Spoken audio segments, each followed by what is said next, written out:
there is a cover-up, and it's got nothing, in my view, to do with the case that's been brought about No. against this man, and it should be revealed in Parliament. Our parliamentarians should be asking Yvette Cooper and Starmer, how much did they know about this man? When did they come to know it? And similar questions should be asked of Merseyside police. Because what Starmer did was get on the podium, as you rightly say, Dan, and he politicized the killing of those innocent children and of course, those who were injured. He politicized it and used it ruthlessly as a weapon against anyone who stood up against the onslaught that this country has faced from illegal migration. And Ben Habib, we're in the top three.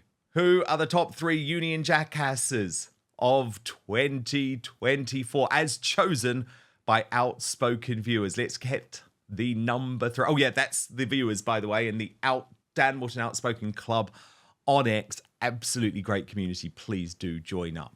But let's reveal number three. Oh, not a surprise, is it? Not a surprise. Well, I thought he'd be number one. I thought he'd be number one. I mean, but he's awful. So that's the London Mayor Sadiq Khan. Yeah, sorry, you go. No, I was just going to say the London Mayor Sadiq Khan. I mean, where do we start? Where do we start with Mr. Khan? Ben Habib, over to you. So, the capital in disarray, knife crime up, serious crime up, Metropolitan Police unable to do its job. Sadiq Khan, meanwhile, gets on the airwaves and said at least 40% of the Met Police should be from ethnic minorities. Another sign of the kind of reverse racism that we were discussing earlier on. Sadiq Khan, who spent £200 million pulling together a committee to decide which statues of the great and good of our past should be pulled down, as if they have any right to consider that, any mandate to be considering which statues to pull down. Sadiq Khan, who got on the bandwagon behind Black Lives Matter, gave it a complete clean bill of health, but yet was absolutely draconian when it came to people who were protesting against lockdowns, people who protested recently against the Southport killings and so on. Sadiq Khan, the man who produced a picture of two white parents and their two white children and said, these people do not represent London. Sadiq Khan, who lied and got Imperial College to lie about the air quality in London so that he could impose the ULEZ zone, again, hitting the white van driver and the working class harder than anyone because they need their vehicles in suburban London, outer London, to get to their jobs late at night and early in the morning and so on. Sadiq Khan, who will get up and switch on the lights for Eid, will switch on the lights for transgender ideology, will bang the drum for all of that, but finds it very hard to say Happy Christmas or to say anything remotely pro the Christian culture of this country. Sadiq Khan, the man who says that London was built by immigrants. You know, I mean, should I go on? Well, I'll just say please one more do. thing. I'm loving this. I'm loving this. I could listen to you talk about Sadiq Khan all day. This is great. Well, the man who was 4 years late and £4 billion over budget for the Elizabeth line, what was then called Crossrail. Sadiq Khan, who busted TfL and had to be bailed out by the government, but still blamed the government for his own failures. Sadiq Khan, who put up council tax by 9% and then a further 9% before inflation even kicked off, because he can't run what do they call it? A piss up in a brewery? Can I say that? This is social media. It's not yes, you can. is it? Yes, you can. We have no censorship here. And you know, and you can just go on and on and on. And what's about his this reward? Man. What's his reward, Ben Habib? A knighthood. He's going to get a knighthood. It's absolutely devastating to see it. And a knighthood is of the order of the British Empire. That's where it comes from. It comes from our imperial past.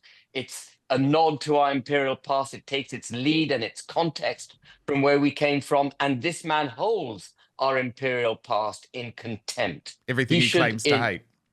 Everything he claims to hate. He should decline it. If he's got any integrity, which of course he hasn't. He doesn't. But if he had any integrity, he would turn down that knighthood.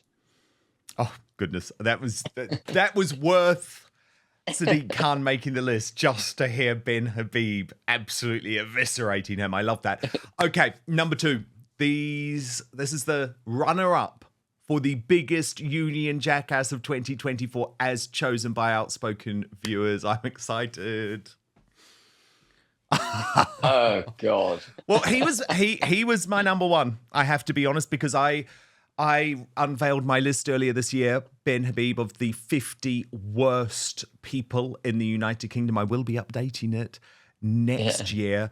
And James O'Brien topped the list because, for me, his approach is so toxic and so corrosive. And it's so influential, unfortunately. Yeah. I'm surprised he's on the list, to be honest, and only because it's a list. The list was made up by people who I wouldn't have expected to have watched his show.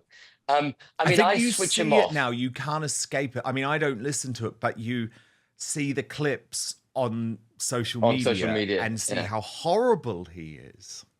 He is. He's horrible. And again, I mean, he's got identity politics, the politics of envy, the anti-British sentiment. He's got all of that in spades.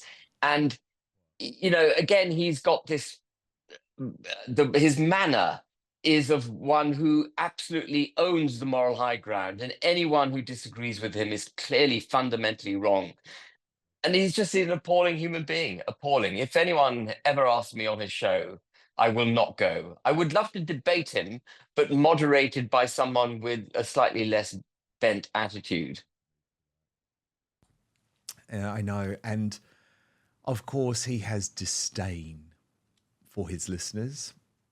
And that's what I think is so appalling with what LBC's done. I mean, I've done a big investigation earlier this year into LBC. I mean, I now call them the Labour Broadcasting Company, because Ben Habib, don't get me wrong, they always used to believe in plurality, but they were certainly a station. I mean, I used to listen to them all the time. They were a station that was always on in the black cab, and they were on the right side of the argument in most cases. And now Global, which owns LBC, and Charlotte Gill's done a lot of this good work on this, is completely captured by the hard I don't know left. what happened. It was about the time that Nigel Farage was sacked by LBC, Yes. wasn't it? It pivoted from being a sensible voice to being one that's completely lunatic. Well, it became James And- O'Brien's station then, because he had effectively campaigned behind the scenes for a very, very long time to get Nigel Farage sacked. And it was over, surprise, surprise, Black Lives Matter, George Floyd.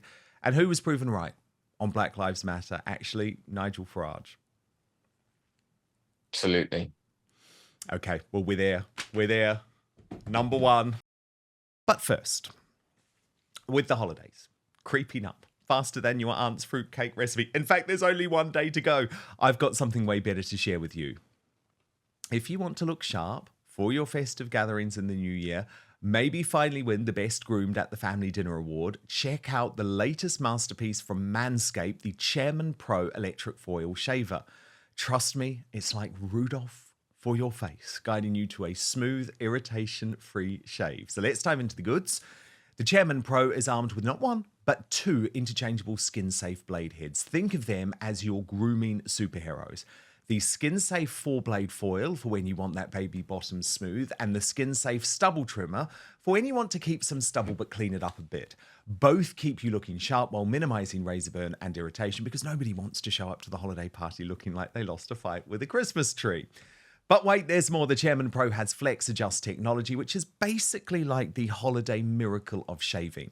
It's like Santa's elves made it just for you. The blades and pivoting head adjust to every curve of your face, and it's very gentle. I use it on the neck area, as if they had the gift of foresight. So go ahead, kiss that awkward jawline patch goodbye. No more pretending it doesn't exist while you hope nobody notices under the mistletoe. And if you want even more precision, on the right side of the bracket, there's a precision lock. When you lock it, the blade head sits firm so you can achieve a more precise shave. And here's something that's going to make your grooming routine even easier. The Chairman Pro is waterproof, so you can use it right in the shower. And the waterproof feature doesn't just make shaving easier, it also simplifies cleanup too. Just a quick rinse under the sink and you're all set. The Chairman Pro isn't just for daily shaves either. It's powerful enough to tackle up to 5-day growth, making it perfect whether you're shaving every day or just tidying up after a few days. And with up to 75 minutes of runtime on a single charge, you'll have plenty of juice to go from Santa's beard to smooth as a snow angel. See what I did there? It even has a travel lock to help make sure you don't accidentally turn it on in your bag, and an LED spotlight to help you see every detail, ensuring nothing gets missed. So get the Chairman Pro today and experience a shave that is as smooth as you deserve. It has everything you need to keep your face looking and feeling its best, all in one box. So head on over to manscaped.com. Join the over 11 million men worldwide. I'm one of them who trust Manscaped by using the code OUTSPOKEN for free shipping and 20% off. That's www.manscaped.com. Use the coupon code OUTSPOKEN at checkout. You'll get 20% off and free shipping. But now, back to the show. I think I know where this is going. Do you have an idea where this is going, Ben Habib? Keir Starmer, number one? It's got to be, right? It's got to be. It's got to be. Let's see who have Outspoken viewers chosen as the biggest Union Jackass. Look, it's got to be. It's got to be, because the thing is, he is in power, Ben, and he lied. And I feel like he lied, and then when he took power, seized power, he spat in all of our faces. I feel so strongly about it. And for me, my biggest moment of fury is the way that he gaslit the country and completely influenced the judiciary after the Southport massacre. Absolutely. Because there was a cover-up.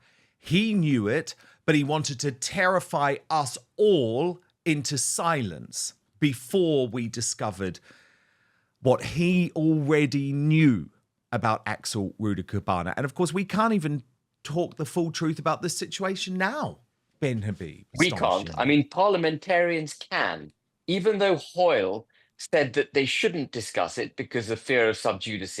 Actually, there is a cover-up, and it's got nothing, in my view, to do with the case that's been brought about against this man, and it should be revealed in Parliament. Our parliamentarians should be asking Yvette Cooper and Starmer, how much did they know about this man? When did they come to know it? And similar questions should be asked of Merseyside police. Because what Starmer did was get on the podium, as you rightly say, Dan, and he politicized the killing of those innocent children and of course, those who were injured. He politicized it and used it ruthlessly as a weapon against anyone who stood up against the onslaught that this country has faced from illegal migration and people coming to this country, frankly, who should never have been given right to settle in this country.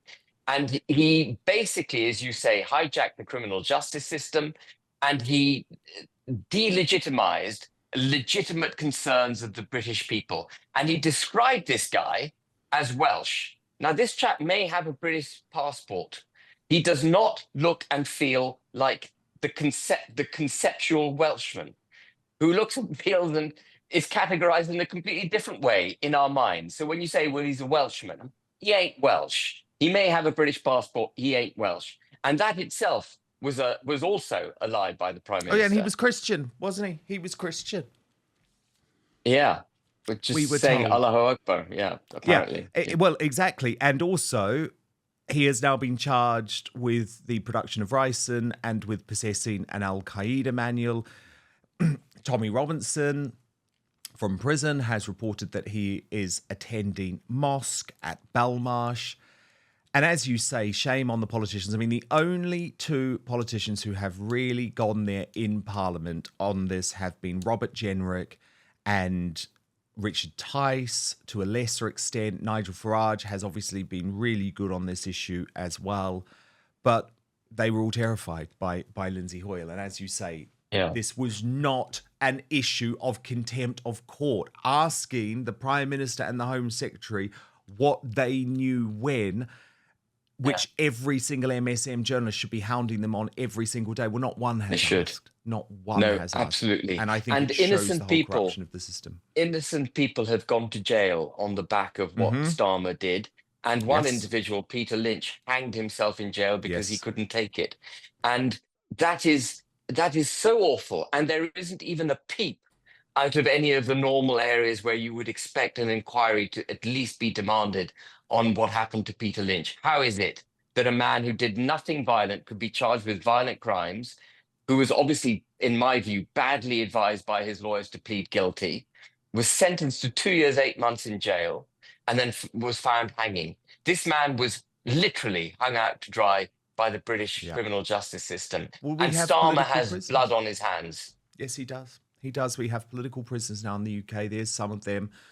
Julie Sweeney, Lucy Connolly. There's a whole load. And I'm proud, actually, that I have spoken about the political prisoners this year on this show. I've spoken to some of them, like Cameron Bell on her release from prison. And again, you're not going to get that in the mainstream media. But I'm also so proud that you have been such a big part of the show this year, Ben Habib, on my first ever edition of Outspoken. And here you are counting down the 10 biggest Union Jackasses on Christmas Eve. So look, I hope you have an absolutely brilliant festive season. You've had a big year and you have a massive role to play in the reshaping of politics in the UK. So I know that we will be speaking a lot in the new year. Thank you, Dan, and thank you again for everything you do, and have a great Christmas. But change your jumper. Yes, I will. I will. I promise I will. I'll get out of it. Ben Habib, thank you so much. Merry Christmas to you. Merry Christmas. And thank you so much to the incredible members of the Dan Wootton Outspoken Club on X who picked our Union Jackasses. Thank you so much for watching Dan Wootton Outspoken. Please click on my face just to the bottom left to subscribe to this brand new independent news source and turn on the notification bell so you'll be alerted to our brand new live shows, uncancelled interviews, and special royal episodes. Outspoken is also now available as a podcast, so you can listen to the show every weekday on the go, wherever you are.